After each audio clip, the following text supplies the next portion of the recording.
Losing myself and finding my strength, came to the conclusion that I want it all. Feeling that pressure of trying to do better, I want to reach heights, but too scared to fall. Too scared of failure, way more scared of feeling regret from not even trying. That's terrifying. I understand that chasing my goals, I bury my clocks because it take time. I gotta go, I already know. If I want to grow, you reap what you sow. That be the case, planting my seeds and water my base. Yeah, I made mistakes. Yeah, I know you grow in your garden, but watch for the snakes. The people that act like you crazy for trying to stay far away. They don't think it's possible, I think it's possible, that is just hate. Yeah, they hate themselves cause they on the shelf while you create a life that you love. A life that you love, yeah. Loving the fact you're improving yourself. Decided that you would not settle. Decided that you got the drive to do it. The road got bumping your foot on the pedal. You go up a level, you turn up whenever it's time for you to go put in that work. I know my worth, I know it ain't gonna be easy, yeah, I know it hurt. One thing is for sure, yeah. Until they put me in this earth, before I ride in that hearse, I'm chasing my goals. I'm chasing my goals, yeah. Loving the fact you're improving yourself. Decided that you would not settle. Decided that you got the drive to do it. The road got bumping your foot on the pedal. I'm chasing my goals. Alright, and welcome back to another episode. Thank y'all so much for being here. If you are watching me on YouTube, please go ahead and like and subscribe to my channel. If you're listening on a podcast platform, please leave me a review. Those help me out greatly. Also, become a supporter of the show. You can choose the amount, either $3, $5, $8, or $10. It helps me keep this thing going and muchly appreciated. Let's go ahead and jump in. So, I am back, as you can see, in the podcast studio. Well, not just a podcast studio, but my guy Bobby, I'm at his studio. I wanted to make an upgrade in 2025. And Bobby put out this social media post that he has a podcast studio set up for folks who want to come and record. And I'm like, yes, sir. That's just what I needed and the direction I wanted to go in. So here we are. Anyway, let's go ahead and dive in because this is definitely an episode I think everybody can relate to. And especially since it's the beginning of the new year. And of course, we all have those New Year's resolutions and those goals. And the big factor, if not the biggest factor, if you'll actually achieve them or not, is if you hold yourself accountable. Because we've all been there, done that when it comes to this, right? We've all experienced those times when we know we should be doing something, or we know we ain't really doing enough when it comes to the things we want to achieve. We know we should be doing something or doing more, and yet we just don't do it. And as a result of this, right, we're not hitting our goals. Day after day, week after week, month after month, we let time go by while we really know, deep down, we know we just ain't doing enough, that we haven't done all the things that have to be done to actually make things happen. We're not holding ourselves accountable. So what happens when we do this? When we stop showing up for ourselves, we lose confidence in ourselves. For example, if you say you want to start that online business or you want to sell a certain number of products online this month and you're not giving it 100% or you're not making it to work on time, right? If you're not doing the things you know you need to do, you're not going to be building confidence in yourself, because what we are doing by doing this, by not holding ourselves accountable, we're setting ourselves up for failure. And over time, all these little failures add up. We know we should be doing something, should be working on that side hustle, and we don't. And a month goes by and we still haven't started. Failure. We have goals at work we want to hit, but we procrastinate and don't put in that extra work. And next thing we know, our goal done came and went and we didn't achieve it. Failure. Or we want to be able to lift a certain number of pounds in the gym by the end of the year, but we don't really push ourselves in the gym. Failure. Over time, all these many failures will add up and will cause us to lose confidence in ourselves.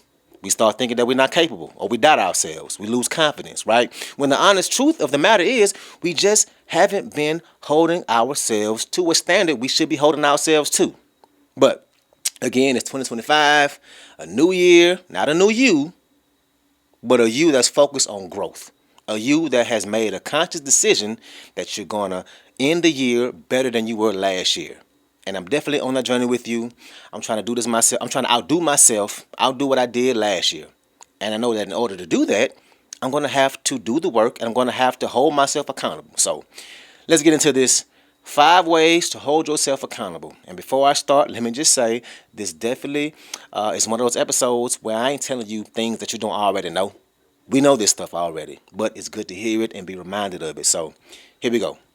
Number 1, And it's such a simple concept, but it's act like it's a job. Act like it's a job. If you act like it's a hobby, it's going to pay off like a hobby.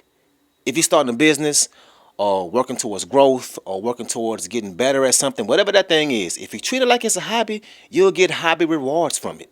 So um, instead of doing that, treat it like it's a job, right? Whenever you leave the house, right, or go to work or go work on it, or when you set time aside to work at it, when you're planning your time for it, treat it like work. Let that put you in a different mindset. Because think about it. If you have to be at work at 8 o'clock in the morning, right, you're going to get up at least an hour before you got to be to work, which you really should be doing if you're not. You're going to shower, eat, meditate, whatever morning routine you have before work. And why do we do this? We need to be ready for work, physically and mentally prepared for the workday. So why don't we use this same mindset for the things we want to do for ourselves? Plan that time accordingly. Set aside that time. Take away all those opportunities to be distracted. Because if you think about it like a job, right, at work, when you're on the clock, do they want you to be on social media? Are they okay with you starting your day 10, 15, 30 minutes late every day? Do they let you clock out after 10 minutes? So why not approach those things you want for yourself the same way? You have to take it as serious as a job, especially if it's that side hustle or a business or a thing you want to make money for you, right? If you plan on working on something for 5 hours, hold yourself accountable like it's work and actually put in all the time you said you would. Treat it like it's work. Put that time in, which leads to my second point, which is protect your time. And this one can be a little tricky. And the reason why I say that is because the folks in your life might not understand this one at first. So when I say protect your time, what I mean is, for example, if you set time aside for whatever you're working on, especially if it's a business, it can apply to anything. But after you set that time aside and you're working on it, let's say you decide to work on something from 10 to 2. 10 a.m. to 2 p.m. And at 11, you get a phone call from your mama and she has a question about something, whatever it is. And that question turns into a 45-minute conversation. Or if at noon your friend walks in and asks you to look at this funny video online. Or if somebody asks you for a favor right in the middle of your work. If you continue to allow all these kinds of distractions and the breaks in your concentration to happen, then you're not holding yourself to that standard that you need to hold yourself to. Because think about it. If you were at your job, let's say you work at the bank, your mama wouldn't call you and ask if Aunt Susan called you about the blanket she made you, right? Or if your friend wouldn't come into your job and ask for a ride to the grocery store. No, those things wouldn't happen. Why? Because they know that while you're at work, that's your priority. Protecting your time is absolutely very important. And the reason it can be tricky is because people that you might have to turn them down, right? You might have to say, hey, look, I know that I'm not in the office. What I'm working on is at home, but I need this time to focus on whatever I'm focusing on. Because when you're protecting your time, people might not really take it as serious as you do at first. And sometimes you have to put that phone on silent. Sometimes you got to separate yourself. Sometimes you got to go to a quiet place and just work. Sometimes you just have to tell folks no, or not right now, or that you just can't do it until you finish what you're working on. You have to protect that time, because if you don't protect that time, it's way too easy to lose it. And that could be from attention span alone, right? Humans in general, over the past 2 decades, our attention span has gone way down. How long do you think the average attention span is? If you had to guess, and I'll give you a hint, it's less than a minute. And it's gone down the past 2 decades. It used to be only 12 seconds. Now it's down to 8.25 seconds. 8.25 seconds, less than 9 seconds. So how important do you think it is to really protect your time? You can lose your attention so fast, especially if your phone is right next to you. I hate it sometimes because I have to work on my phone a lot for editing or for recording or emails, whatever. And I find myself getting distracted so fast by my phone and social media, right? And that's a whole different study and a whole different episode to break that down. But anyway, protect your time from your phone, from people, and from the things you love, right? People know me. I love to watch football. And if you saw my home on Sundays, you would see two TVs in the living room with football on it, my laptop with football on it, and my phone with football on it, right? I be locked in.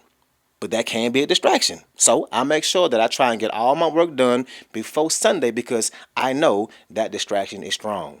So throughout the week, so I'm able to relax on Sundays and just watch football after church, I protect my time. So how can you make sure you're holding yourself accountable and protect that time? That's number 2. Number 3 is use a calendar and schedule yourself. Now, this is another simple concept in theory, but a very useful one. Are you planning your time accordingly? Right? If this thing that we're working on, this goal, this business, that side hustle, this project, if it's really important, which I know it is, are you giving yourself those dates and planning your time? Do you have those deadlines in place for yourself? And not only should you be scheduling yourself and putting it in your calendar, right? And this is kind of like point 1, but don't miss it. Don't miss it. Don't fail to show up for those things in your calendar. If it was an event at work and you had to be there, right, and it's in your calendar, ain't no way you would miss that. You make sure that you were there, that you show up. And it could be for several things, for deadlines for yourself, for progress measurements. Like, let's say I want to have 25% of this thing done by the 5th of next month. It can be also used to make certain days be certain tasks. Like for me, Mondays are my content day. All right. On Tuesdays, I write out my podcast. I edit on Wednesdays, and I record on Saturdays. How can you use your calendar? Make those appointments with yourself. Schedule those things. Schedule that time in your calendar and stick to it. That's 3. And 4, the next tip is don't be busy, be productive. Don't be busy, be productive. I say this all the time. Things we know, right? We know this. This is nothing new, right? I talk about this a lot. But as you put things in your calendar, are you protecting your time and treating it like a job, right? You have to really understand the difference between being busy and being productive. Are you taking actions that's going to move the needle forward? Researching, that's not being productive. Yes, it can be necessary, but you can research for a whole month straight and not take one single action, right? Getting prepared. No. Still not productive. You can get prepared and buy all the things, set the room up, get the lighting right, buy the outfit, buy the equipment, but are you any closer? You more prepared to start, yeah, but you're still at step 1. So, what actions can you take to be productive to get you closer? What are the things you can check off that list? Those needle moving actions. Needle moving actions. So that's number 4. Don't be busy, be productive. And number 5 is be surrounded by the right people. You want to surround yourself with those people who are going to hold you to a higher standard than you hold yourself to. And I put this on last because I think this might be the hardest one of them all. Find those people who have similar goals or a similar mindset as you. Those folks who know your mission and will expect you to show up for yourself no matter what.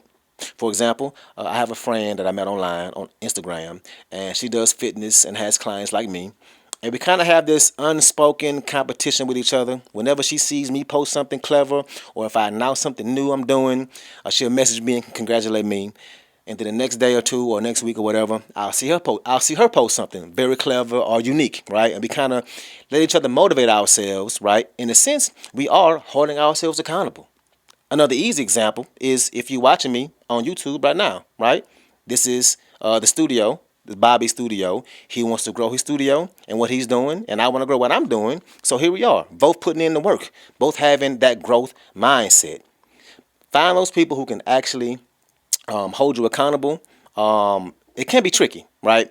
Because as much as we love our family and our friends, we know that they won't always be aligned with our mindset. I can't tell you how many times I know people who say that they want to start working out and they know I'm doing my workout program and they want to potentially sign up. A lot of times it never happens. And it's not, and that's not saying anything bad about them because I know what it takes to really get in shape. All the time it takes, the dedication, the effort, all the hard work. And for a lot of people, that fitness lifestyle, it just ain't for them. And that's okay.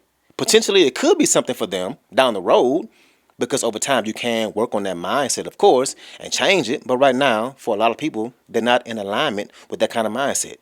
And it can be easy to not be motivated to go to the gym if nobody around you is going to the gym on a regular, right? Another example, are you following the Instagram accounts of other folks who are doing similar things to you or things that you want to do? If any of y'all follow me on social media, you know that I'm getting really good at editing. And the big reason for that is a lot of the accounts I follow, their content is editing tips and tricks. And I follow other podcast pages. I follow other motivational pages. So my timeline has so many of the same things that I'm either trying to do or that I'm doing right now, right? So I see it all the time, and it motivates me and it sparks me creatively, right? My point is, there is more than one way to surround yourself with the right people. Sometimes it'll have to be online. But that's number 5, surround yourself with the right people. So that's it. This is a very quick one. Quick recap. 1, act like it's a job and take it just as serious. 2, protect your time and hold yourself accountable to that time. 3, use a calendar and schedule yourself. 4, be productive versus being busy. And really understand that difference. And 5, be surrounded by the right people. And that's it. Like I said, straightforward. We didn't learn anything new today. But hopefully you can start to use these tips because accountability is so important. Accountability and discipline. You need both. And they both affect each other. You can't be disciplined without holding yourself accountable. And if you don't have anything to hold accountable, then you don't have anything to be disciplined for, right? So look, y'all, I really want us to hit our goals this year. I really do. And I know they mean a lot to you. Otherwise, you wouldn't be going after them. So let's do the work. Let's enjoy the work and the process and who we're becoming by going after these goals. But to do that, you're going to have to hold yourself accountable. So let's do that. So that's what I got for you today. As always, let's ride out to some more music. The song we're going to ride out today is Lemons. Let's ride out.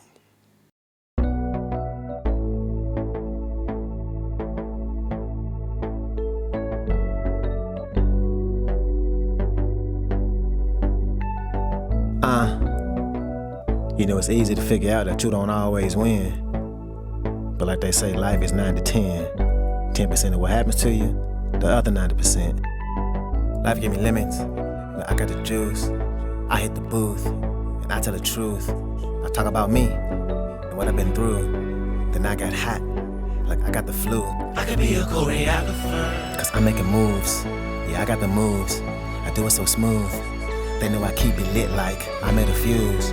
Now she wanna hang like she made a noose. I pray to God they all seen me when I made the news. Was on ESPN, feeling so cool. No, I ain't flexing. That's not what I do. I keep getting blessings. Like I said I chew, cause life gave me lemons. Now I got the juice. Watch my shoes, these brand new. They wanna walk on my steps, but this ain't the shoes. Wait, let me change my shoes, cause like I said, these new. Hold up, wait. When I hang with us, better lace them up like we bout to hoop. We all take 3. Hope you can shoot, and I don't keep up. Not with all that gossip, I just sip up out my teacup. Like I got the flu, cause life gave me lemons. Hit me and my feelings, what did I do wrong? What didn't I do? I look in the mirror, I'm feeling so different, like what's going on? Is that really you? I don't want attention, I wanna be sipping, I wanna be numb. I don't wanna feel it, I don't wanna hear it. Don't wanna go back and forth, don't wanna play tennis. Life gave me lemons, I got the juice. I ain't tripping, I stuck to the script and I stuck to the truth. I stuck to my word and held it all together. I guess I'm the glue. Whatever don't kill you, only make it strong. I guess I'm the proof. Cause I'm still living, oh what a feeling. Life gave me lemons, now I got the juice. Thought I was through, I was so blue. I took a leap of faith with no parachute. God gave me wings, that's when I flew. I feel fresh about the rapper, feeling brand new.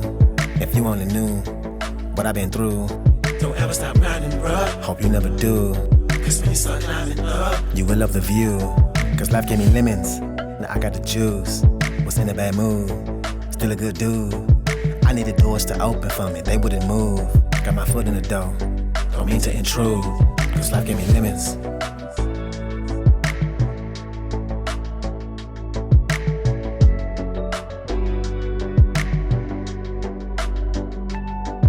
Life gave me lemons, but I got the juice. I hit the booth, and I tell the truth. I talk about me, and what I've been through. Then I got hot, like I got the flu.